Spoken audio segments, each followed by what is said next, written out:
All right, Shalom, Kal Haloyim, La Yahweh, Bahasham, Yahweh Shai, Bahasham, Rachak Kwadash. That's the Hebrew, also known as the Lashawan Kwadash. Kwadash means holy, Lashawan means tongue or language, and what I said was all praises to the Heavenly Father. His true proper name is Yahweh, Bahasham, in the name of his only begotten Son. His true proper name is Yahweh Shai, whom the world ignorantly calls Jesus. Bahasham, in the name of the Holy Spirit, the Ruach Kodash. Double honors to the apostles and the elders of Great Millstone Ruel. Honors and salutations to you fellow laborers out there. All you Akim doing the work in true sincerity.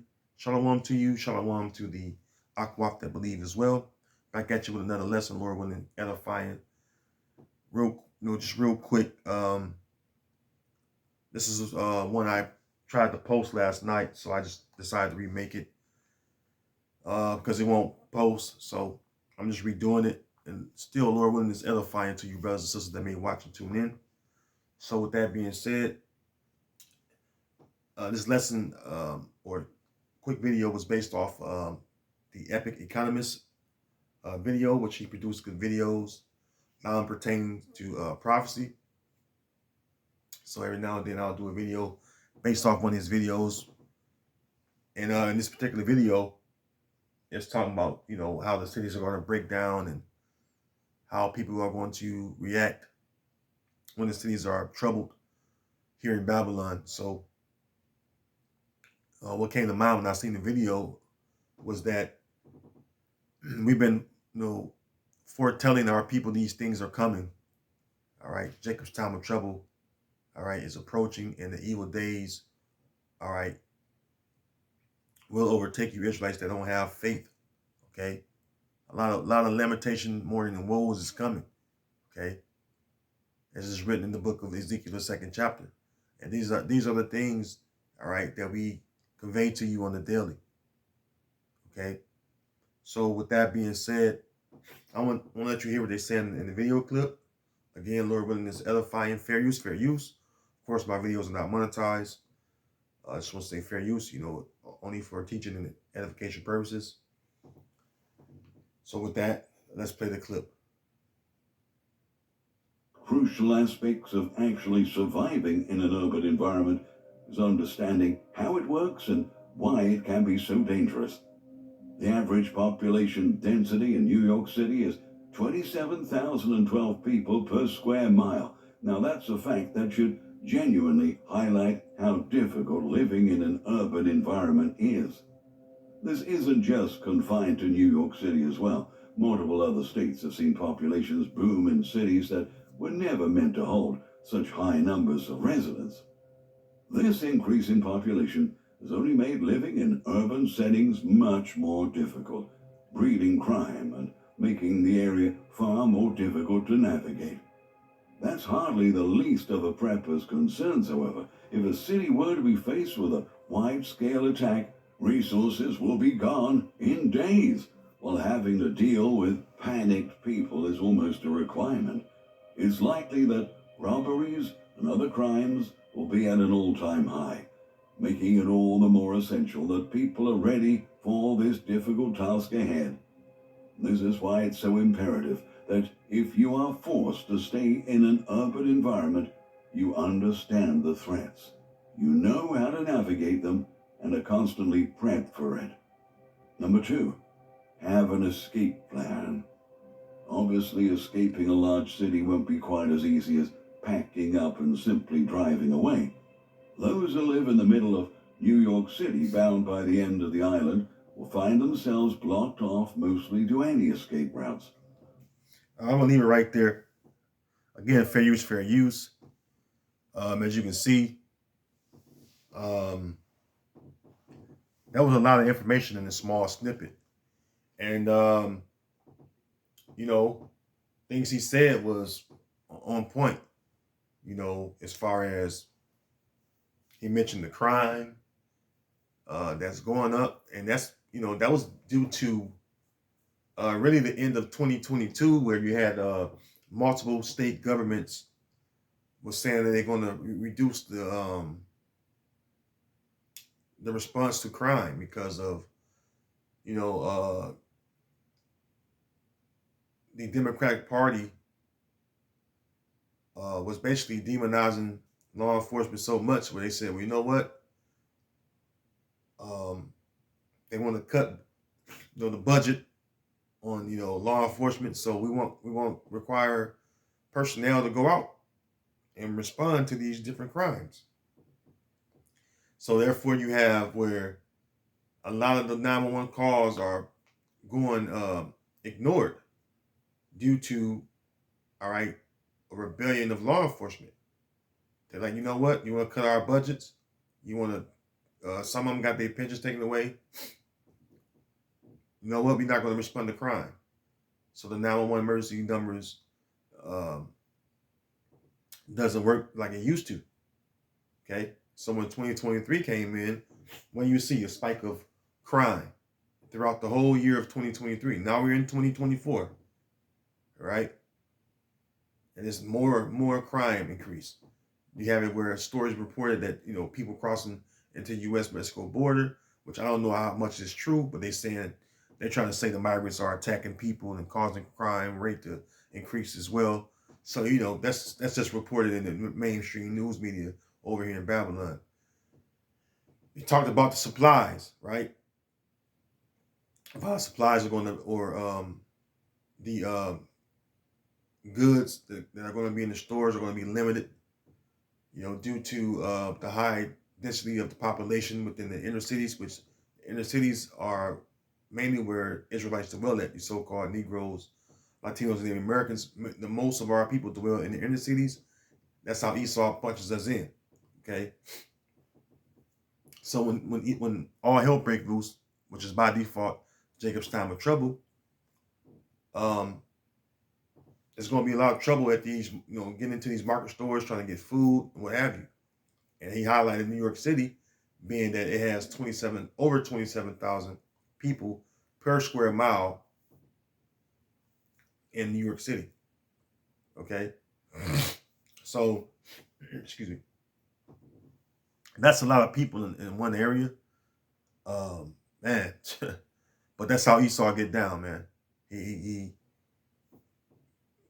have the most of the population live in one small area of land, so that he can monitor it. Okay, so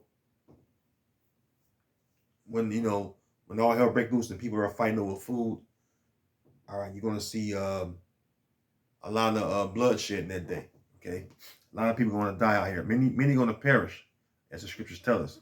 Let's get some precepts though. All right, let's get some precepts.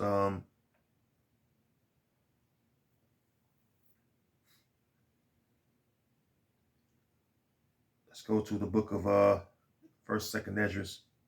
Let's go to Second Esdras, the 16th chapter, because this came to mind. What the prophet Esdras said, and it resonated with me, watching this video. Second Esdras 16 and 17. Woe is me, woe is me. Who will deliver me in those days? Right, and Ezra is referring to the evil days, right? Because he goes on to say in verse 18, the beginning of sorrows and great mournings, the beginning of famine. Yeah, famine is lack of food. Okay, starvation. And it says the beginning of famine and great death. People are going to be dying out here, man. Okay, people are taking up arms right now. I mentioned this a couple of times before, but it's been a while. When the pandemic happened, 2020, what happened? There was the 800% increase in gun sales, about another 800 increase in ammo sales. That show you what people are taking up or buying arms, I would say, so they can take them up in that day of evil, because they know something's getting ready to happen. All right, something big, which societal breakdown. All right, where everything is going to collapse. All right, and if you don't know what societal breakdown is, let me look it up real quick so I can show you what a societal breakdown is.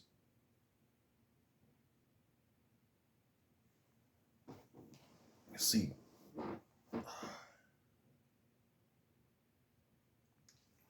Lord willing, you can see this. I'm going to put it right in front of the camera. Hopefully you can see it. It says societal breakdown is any large-scale situation in which a particular geographic area experiences a collapse of social services. For instance, during a natural disaster, services such as police and fire departments may become temporarily unavailable or severely limited in access. So, yeah.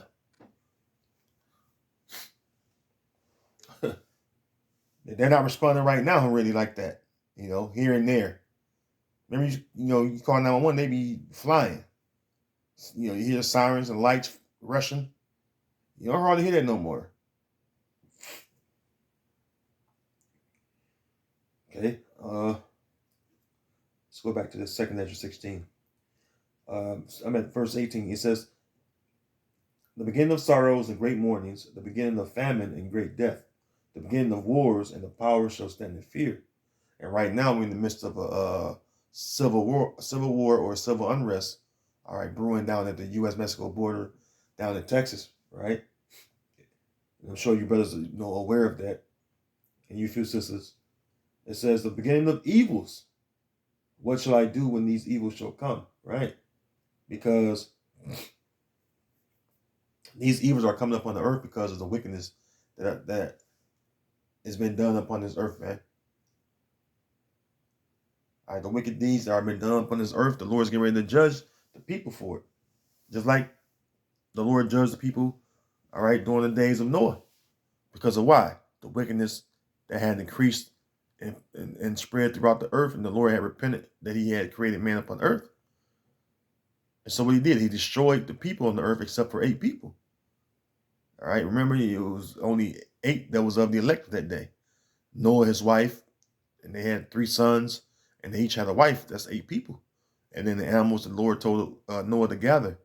That's the only ones that survived. All right, the 8 people and the animals, the different animals whom the Lord told Noah to put on the ark. And that was it.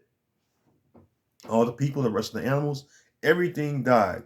Okay, everything died in the flood. Okay, and that's what's coming. All right, let's go to the 15th chapter. Well, actually, I'm gonna read verse 19 as well, Salakia. Verse 19 and 20. It says, I'm still in 2nd Ezra 16 and 19. Behold, famine and plague, tribulation and anguish are sent as scourges for amendment. Yeah, for correction, right?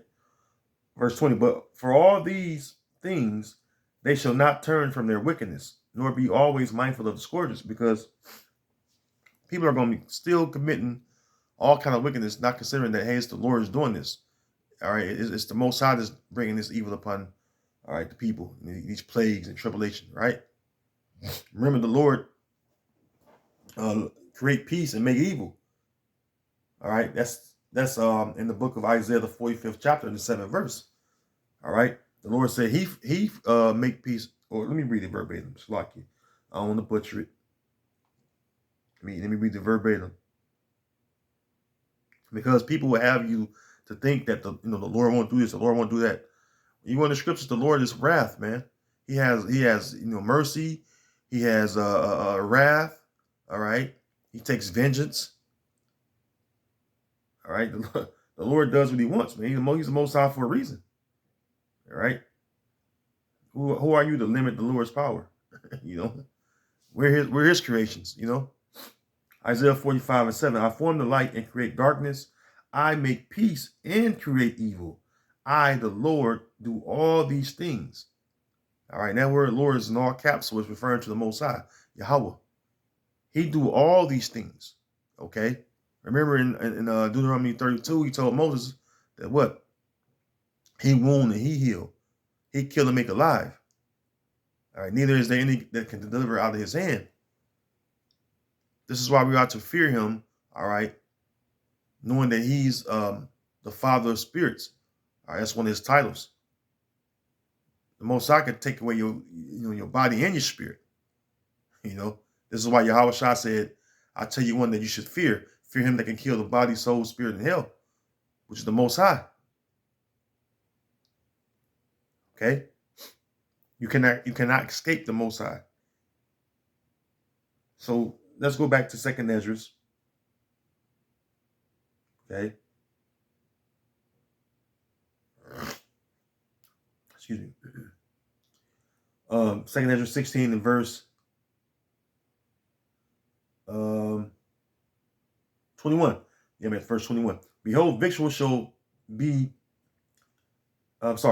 behold, victuals shall be so good cheap upon earth that they shall think themselves to be in good case, and even then shall evils grow upon earth, sword, famine, and great confusion. Yeah, because people ain't gonna consider that, man, this all coming from the Heavenly Father. They're gonna be confused, like, man, I did not expect all this evil to come. I didn't expect to see all this bloodshed around me, all this pestilence that's causing people to bug out and just drop dead. People starving to death, eating each other. Cannibalism gonna come back in a major way. Remember, the Jacob's time of trouble is gonna be a time of trouble like none other time in history before.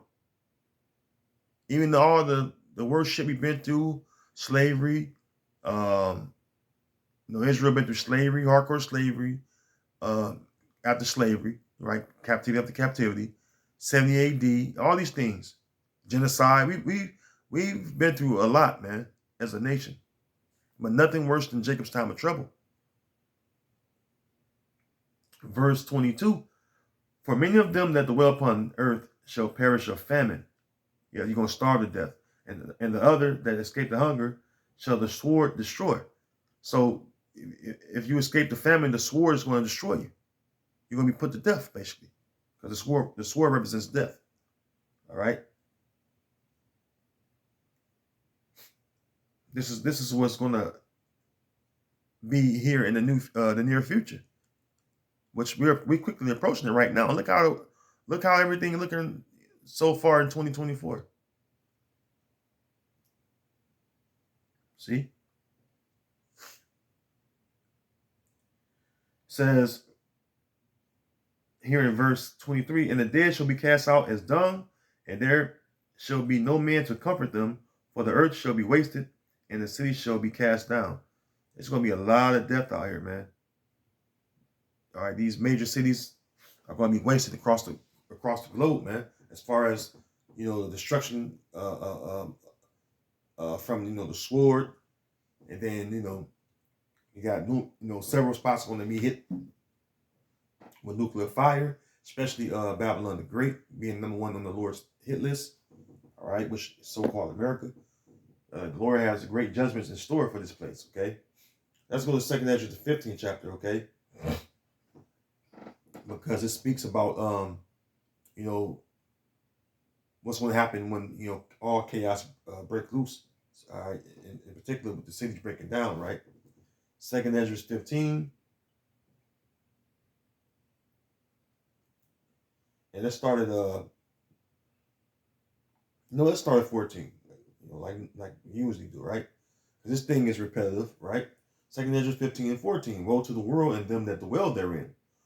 For the sword and their destruction, it says, for the sword and their destruction draw it nigh, and one people shall stand up and fight against another, and swords in their hands. Yeah, it's talking about civil war, race war, right? All these things are going to happen, man. For there should be sedition among men and invading one another. Sedition goes into violent strife. All right, we look at the etymology of the word. All right, you're going to have men, all right, going at each other. All right, invading one another, right? They shall not regard their kings nor princes. In the course of their actions shall stand in their power. That's going on right now at the Texas border. Well, in the state of Texas at the U.S.-Mexico border, right? You don't see Governor Abbott of Texas obeying the orders of Joe Biden. He like to hell with Joe Biden. We'll take matters in our own hand. He have a lot of supporters, man. That show you that they're not regarding the kings nor princes. All right, they're taking action in their own hand. All right. Verse 17: a man shall desire to go into a city and should not be able. Yeah, and this is what the video was speaking of. how it ain't gonna be easy to get in and out of the cities because why? First of all, you're gonna have martial law troops at the entrance and exit ways of the cities. They're gonna actually set up military posts. All right, the scriptures speak about the enemy coming in like a flood in Isaiah the 59th chapter. They'll roll out the National Guard. You're gonna have UN troops. They're gonna cut off the cities, man. Keep the people in because you know why? The elite's plans is to get rid of most of the people on the planet anyway. So they want a lot of death to go on. Okay. I'm at verse 17. A man shall desire to go into a city and shall not be able, for because of their pride the city shall be troubled, the houses shall be destroyed, and men shall be afraid. So if the men are going to be afraid, where do they leave you women? All right. Men are going to be afraid. It tells you that in the book of, real quick, let's go to Isaiah 13. Let's go to Isaiah 13 real quick. Get that.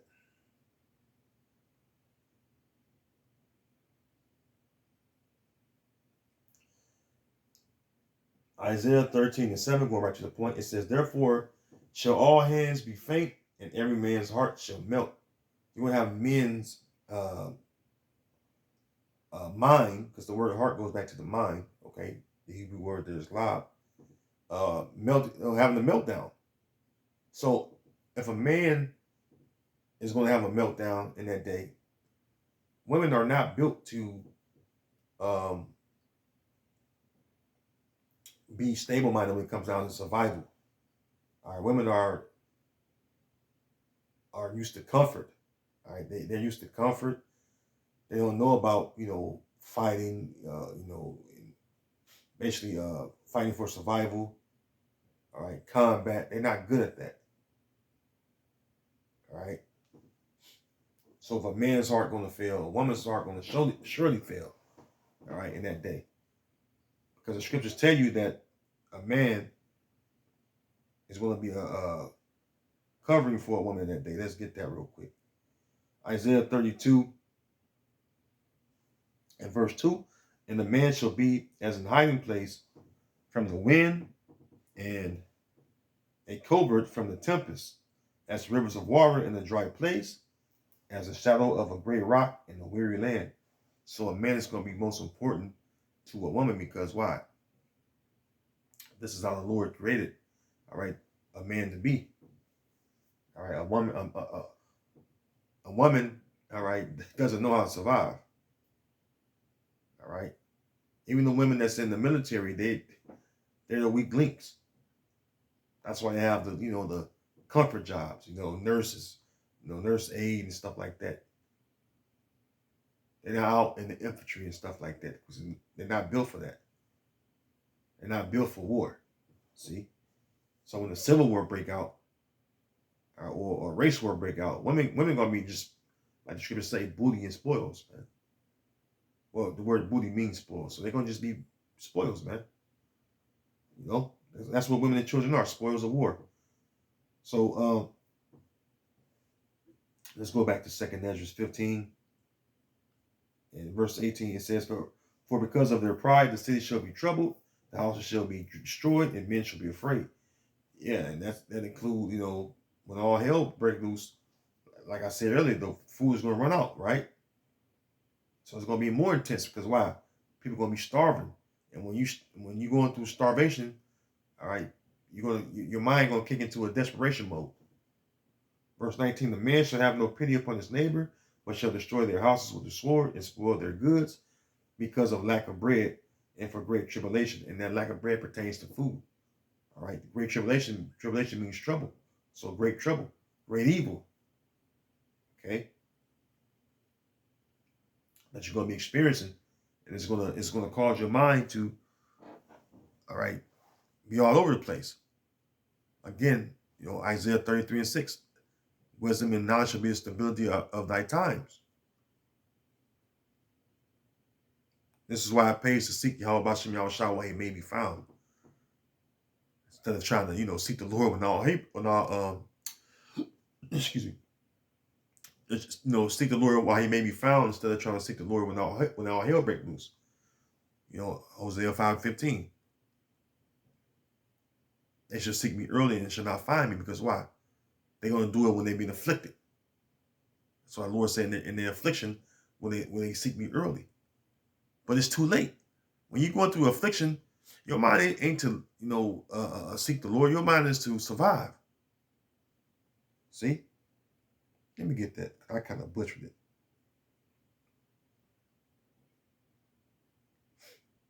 Isaiah 5:15. And it reads, I will go and return to my place till they acknowledge their offense and seek my face. In their affliction, they will seek me early. Yeah, and this is Jake for you. When Jake catching hell, that's when they want to, oh Lord, why me? And oh Lord, help me, save me. Here it is. We've been teaching you the fear of the Lord, teaching why it's so important to serve the Lord and fear him.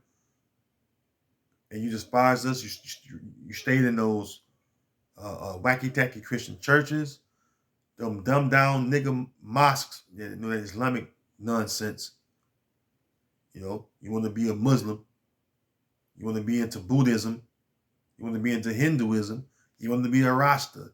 All this old bullshit that don't serve the benefit for you. All right. It doesn't benefit you in no way. And that day you're gonna be trembling. You're gonna be trembling, man. All you niggas that turned your back on the Most High. And I'm talking about all you tribes, you so-called Negro, Latino, Native Americans. When you being afflicted, you're gonna call them fake ass gods, and they ain't gonna answer you. This is Jeremiah 2:11, and I'm gonna jump down to 28 too, verse 28. Jeremiah 2:11, it says, have the nation changed their gods, which are yet no gods, but my people have changed their glory for that which do not profit. Yeah, because these false gods, which you learned of the heathen, all right, you learned them from the heathen, they're not going to profit you in the day of wrath, man. Neither will your riches for all you Israelites out there that got money in the entertainment world. All right, Proverbs 11 tell you that riches profit not in the day of wrath, but righteousness delivered, all right, from death. See? Jeremiah 2:28. But where are thy gods that thou hast made thee? Let them arise if they can save thee in the time of thy trouble. See, this is what the Lord is saying through the prophet Jeremiah to you Israelites. Let these gods that you've been calling upon save you in your time of trouble. Jacob's time of trouble. Let them save you if you think they're real. Because the scriptures tell us in Psalms 96 that the gods of the heathen are nothing but idols. But Yahweh, Bahashem Yahweh Shai, exists. All right, the Most High, His Son, exists. See? The God of Israel, the power of Jacob, or the power of Abraham, Isaac, and Jacob exists. Okay? The same power that delivered our foreparents from the old Egyptian captivity. That's still been with us from even going back to the beginning. Before man was formed upon the earth, the Lord, the Most High Heavenly Father, was always,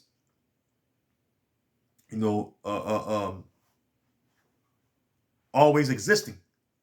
All right, he has no beginning, he has no end. And that's the power, that's the same power that have chosen us to be his special, peculiar people, man. We were made to serve and seek him, all right, in our time of trouble. And then when we're not in trouble, we're still made to serve and to seek his righteousness that he wants us to follow, all right, as far as the ways that he set before us, which we continue to go away from. All right, we went astray from that, keeping the laws, commandments, statutes, and judgments. which landed us in this condition that we're in right now. So now we're entering into perilous times where Jacob's time of trouble, all right, is upon us. The evil days draw nigh. All right, let's go to the book of real quick. Let's go to 2 Timothy 3 and 1. This know also that in the last days perilous times shall come. Perilous means troublesome. All right, full of danger, risky, and also it goes into let me see. It was spoke about the etymology, full of danger, risky, exposure to death. That's what it says. Yeah, exposure to death. So a lot of our people are going to be exposed to death, man. And in particular, right here in Babylon, 2/3, man. See? And this is why we've been warning you, man. Ezekiel 3 and 17. Matter of fact, I'm going to go read that. I'm going to get ready to close. Because we've been given the warning, man. We've been giving you the warning after warning. And here it is. With all these signs, that are obviously showing you that prophecy is being fulfilled, you have our people that are willfully being rebellious against Yahweh Bashem Yahweh Shai. So they've been warned, they're just not taking heed to the warning, okay? This is Ezekiel 3 and 17. Son of man, I have made thee a watchman unto the house of Israel. Therefore, hear the word at my mouth and give the warning from me. When I say unto the wicked, thou shalt surely die, and thou givest him not warning, nor speakest to warn the wicked from his wicked way, to save his life, the same wicked man shall die in his iniquity, but his blood will I require at thine hand. Right, so this is our job to warn you, so that when the evil or danger come, all right, you was given fair warning. Okay, verse 19. Yet if and this is why we tell you to repent and turn to the Lord, because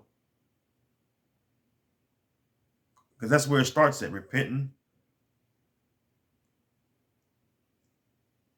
I believing on the Most High and the Son, believing in the Lord's word. All right, clinging unto Yahweh Bashem Yahweh Shai. All right, eating this roll, going out to the highways and hedges, teaching the house of Israel. All right, Bayath Yasha Allah.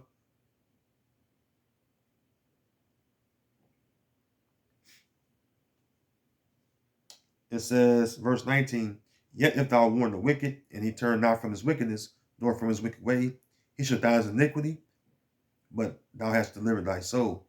So once we warned you, that's it.